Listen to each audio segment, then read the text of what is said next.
పోలీసులు, బాధితులు, నిందితుల కథనం ప్రకారం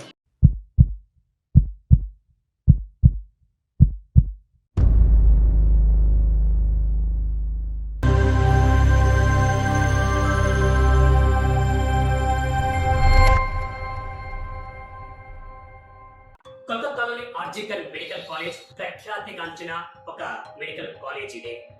ఇటువంటి ప్రఖ్యాతిగాంచిన మెడికల్ కాలేజీలో ఒక యువతి ఎంబీబీఎస్ కంప్లీట్ చేసి పీజీ సెకండ్ ఇయర్ చేస్తూ ట్రైనీ డాక్టర్ గా జాబ్ చేస్తూ ఉండేది.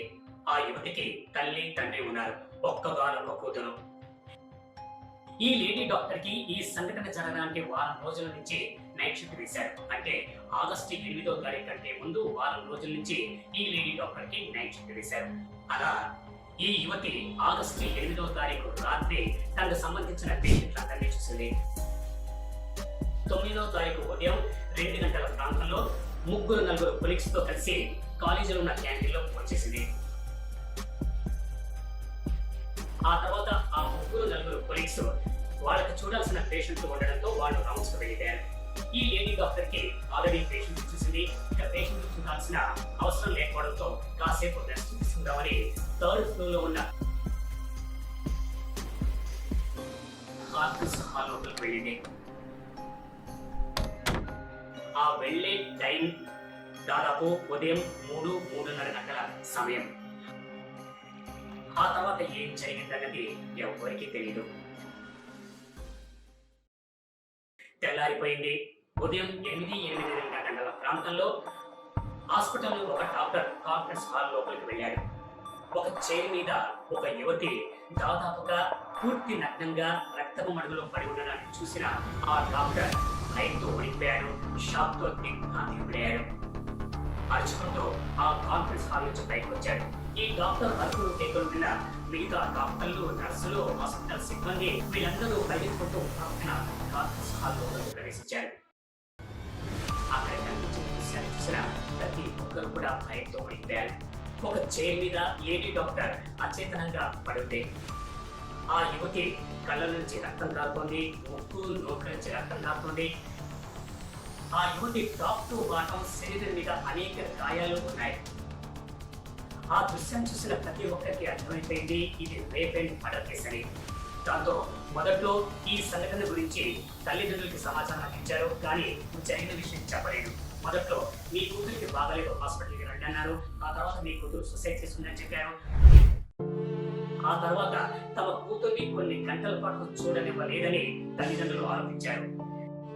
చివరికి తమ కూతురి ఆ స్థితిలో చూసిన తల్లిదండ్రుల రోదనకి తెలియకుండా పోయింది. ఏ తల్లి తండ్రి కూడా తమ కూతురి ఆ స్థితిలో చూడాలని అనుకోరు.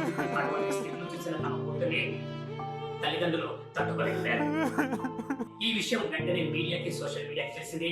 హాస్పిటల్లో ఉన్న మిగతా డాక్టర్లు, నర్సులు, సిబ్బంది అందరూ ధర్నాలు చేశారు. వెంటనే పోలీసులు చేసేది లేక రంగ ప్రవేశం చేశారు. పోలీసులు మొదట్లో ఆ యువతి, ఆ లేడీ డాక్టర్ ఆత్మహత్య చేసుకుందని ప్రకటించారు. ఆ తర్వాత ఎప్పుడైతే ఈ సంఘటన తీవ్ర రూపం దాల్చిందో ఆ ధర్నాలు, రాస్తారోకలు ఇవన్నీ చేయడం మొదలుపెట్టారు. పోలీస్ డిపార్ట్మెంట్ సీరియస్ గా తీసుకుని కేసుని పరిశీలించడం మొదలుపెట్టారు.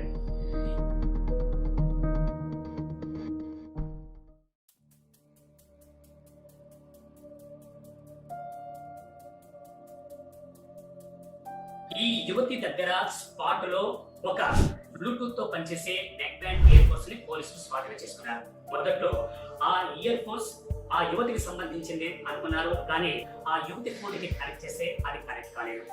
దాంతో పోలీసులు ఆ రోజు నైట్ షిఫ్ట్ లో ఎంతమంది డాక్టర్లు ఉన్నారు, ఎంతమంది హాస్పిటల్ సిబ్బంది ఉన్నారని జీరోయింగ్ చేసి ప్రతి ఒక్కరి ఫోన్ కి ఆ నెక్ బ్యాండ్ ఇయర్ ఫోన్స్ ని కనెక్ట్ చేయడానికి ప్రయత్నించారు, కానీ ఎక్కడికి ఏ ఒక్కరికి కూడా అది కనెక్ట్ కాలేదు. దాంతో పోలీసులు సీసీటీవీ ఫుటేజ్ పరిశీలించారు. దురదృష్టవశాత్తు ఆ కాన్ఫరెన్స్ హాల్లో సీసీ కెమెరాలు లేవు. దాంతో ఆ కాన్ఫరెన్స్ హాల్లో ఏం జరిగింది, ఎవరు రేప్ చేశారు, ఎవరు హత్య చేశారన్న సంగతి పోలీసులకు తెలియకుండా పోయింది. కానీ ఆ కాన్ఫరెన్స్ హాల్ కి దారి తీసే ఆ క్యారిడార్ లో 2-3 సీసీ కెమెరాలు ఉండడంతో ఆ సీసీటీవీ ఫుటేజ్ పరిశీలించారు. పరిశీలిస్తే ఆ సీసీటీవీ ఫుటేజ్ లో ఈ లేడీ డాక్టర్ దాదాపు తెల్లవారుజామున 3 గంటల ప్రాంతంలో కాన్ఫరెన్స్ హాల్ లోపలికి ప్రవేశించడం ఆ సీసీటీవీ ఫుటేజ్ లో ఉంది. అంటే 3 గంటల ప్రాంతంలో ఆ యువతి బతికే ఉంది.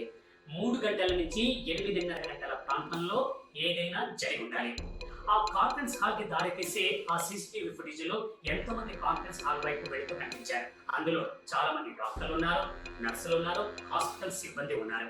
వీళ్ళందరినీ సీరియల్ చేశారు. చేస్తూ ఉండి ఆ సీసీటీవీ ఫుటేజ్ పరిశీలిస్తే ఒక వ్యక్తి కనిపించాడు.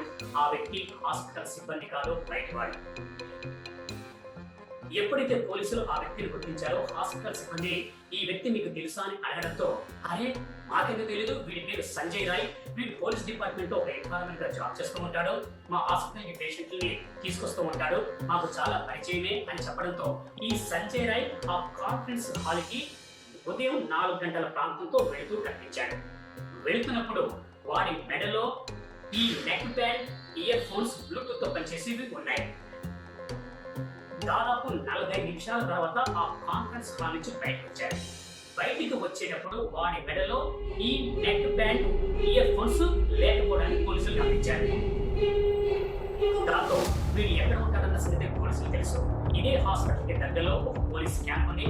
ఆ క్యాంప్ లో వీడు ఉంటాడన్న సంగతి తెలుసుకున్న పోలీసులు అక్కడికి వెళ్ళారు. వెళ్ళేసరికి సంజయ్ రాయ్ హ్యాపీగా ప్రశాంతంగా నిద్రపోతూ కనిపించాడు. ఒక పోలీస్ అతన్ని తట్టి లేపుతున్నాడు. మరొక పోలీస్ అతని పక్కనే ఉన్న ఫోన్ ని తీసుకుని ఈ బ్లూటూత్ తో పనిచేసే neck band, ear phones connect చేశాడు. ఇమ్మీడియట్ గా కనెక్ట్ అయిపోయింది. దాంతో ఆ ఇయర్ ఫోన్స్ ఆ సంజయ్ రాయిదే అని పోలీసులు నిర్ధారించుకున్నారు. ఆ తర్వాత చుట్టుపక్కల గాలిస్తే బూట్లు దొరికాయి. ఆ బూట్ల మీద రక్తమార్గం ఉండడాన్ని పోలీసులు గుర్తించారు. అలాగే దండం మీద ఈ సంజయ్ రాయ్కి సంబంధించిన దుస్తులు ఉతికి ఆరివేసి ఉండడాన్ని పోలీసులు గుర్తించి వాటిని కూడా స్వాధీనం చేసుకున్నారు. ఆ తర్వాత వాడి ఫోన్ ని పరిశీలిస్తే అందులో వందల కొద్ది పాటు వీడియోలు ఉండడం పోలీసులు గుర్తించారు. ఆ తర్వాత సంజయ్ రాయ్ని పోలీస్ స్టేషన్ తీసుకొచ్చి విచారిస్తే పోలీసులు చెప్పిన దాని ప్రకారం ఒక కథ బయటపడింది. కొన్ని రోజుల క్రితమే పోలీస్ డిపార్ట్మెంట్ ఈ సంజయ్ రాయ్ని ఈ హాస్పిటల్ దగ్గర డ్యూటీలో పెట్టింది. హాస్పిటల్లో ఎవరెవరు వస్తున్నారు ఏంటి అని కనిపెట్టుకుని మనకు సమాచారం ఇవ్వం. అలాగే పేషెంట్లు జాయిన్ చేస్తూ ఉన్నారని చెప్పడంతో వాడు ఈ హాస్పిటల్ దగ్గర డ్యూటీలో ఉన్నాడు. ఈ సంజయ్ రాయ్ అన్నవాడు ఎవరికైతే ఈ హాస్పిటల్లో అడ్మిషన్స్ దొరకవో వాళ్ళని గుర్తించి వాళ్ళని హాస్పిటల్లో జాయిన్ చేసేవాడు. జాయిన్ చేసి దగ్గర నుండి వాళ్ళ బాగోగులు తెలుసుకున్నట్టుగా వాళ్ళకి టెస్టులు చేయించేవాడు. చేయించి పేషెంట్ల దగ్గర, పేషెంట్ల బంధువుల దగ్గర నుంచి డబ్బులు తీసుకునేవాడు. అలాగే 8వ తారీఖు అర్ధరాత్రి పేషెంట్ బంధువులు తీసుకుని హాస్పిటల్ వెనక భాగంలో వెళ్ళి అర్ధరాత్రి దాటే వరకు టీక దాకా మద్యం సేవించాడు. దాదాపు 9వ తారీఖు వచ్చేసింది. 9వ తారీఖు ఉదయం 2 గంటల వరకు ఆ బంధువుతో కలిసి సంజయ్ రాయ్ టీక దాకా మద్యం తాగాడు. ఆ తర్వాత ఆ బంధువుని తానే క్యాబ్ బుక్ చేసి అక్కడి నుంచి పంపించేశాడు. తర్వాత సంజయ్ రాయ్ ఒక్కడే ఒంటరిగా మిగిలిపోయాడు. పోలీస్ క్యాంప్ వెళ్ళి పడుకుందామా, సరే ఏం చేద్దాం, టైం పాస్ ఏమి కావట్లేదని మళ్ళీ హాస్పిటల్ ప్రవేశించాడు. అప్పటికి సమయం ఉదయం 3 గంటలతోనే. హాస్పిటల్ అంతా మోసుకుంటున్నాడు. అలా కొడుతూ 3వ అంతస్తులని కాన్ఫరెన్స్ హాల్ దగ్గరికి చేరుకున్నాడు. కాన్ఫరెన్స్ హాల్ ప్రవేశించాడు. ప్రవేశించి చూస్తే అక్కడ ఒంటరిగా ఈ లేడీ డాక్టర్ ఒక కుర్చీ మీద కుంకు తీయడాన్ని చూసి వీడిలో ఉన్న కామపు కోరికలు, మృగం బయటకు వచ్చింది. అప్పటికి తాగిన మత్తులో ఉన్నాడు. పైగా పాడు వీడియోలు చూసిన ప్రభావంతో ఆ యువతిని రేప్ చేయాలనుకున్నాడు. ఆ లేడీ డాక్టర్ దగ్గరికి వెళ్ళాడు. రేప్ చేయడానికి ప్రయత్నిస్తే ఆ లేడీ డాక్టర్ మేల్కొంది తీవ్రంగా ప్రకటించింది.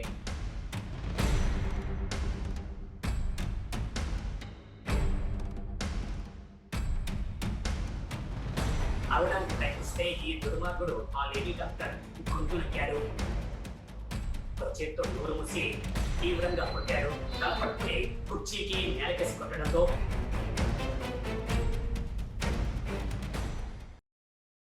ఆ లేడీ డాక్టర్ పెట్టుకున్న కళ్ళద్దాలు విరిగిపోయి ఆ అద్దాలు కంట్లో ఉంచుకోవడంతో రక్తస్రావం జరిగింది. ఎప్పుడైతే ఈ తాగిన మధ్యలో ఉన్నాడో ఆ యువతి మీద, ఆ లేడీ డాక్టర్ మీద విజృంభించాడు.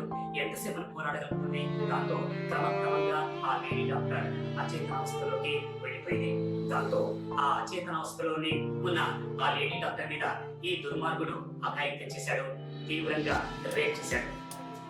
అలా 40 నిమిషాల పాటు ఆ లేడీ డాక్టర్ మీద పదే పదే రేప్ చేసి ఆ తర్వాత రోగిక్స్ చంపేసి అక్కడి నుంచి తాపీగా తన పోలీస్ క్యాంప్ వెళ్ళి క్యాంప్కి వెళ్ళిన తర్వాత తెలివిగా తన దుస్తులు పండుకున్న రక్త బొమ్మలకల్ని ఉతికాడు, ఆరేశాడు.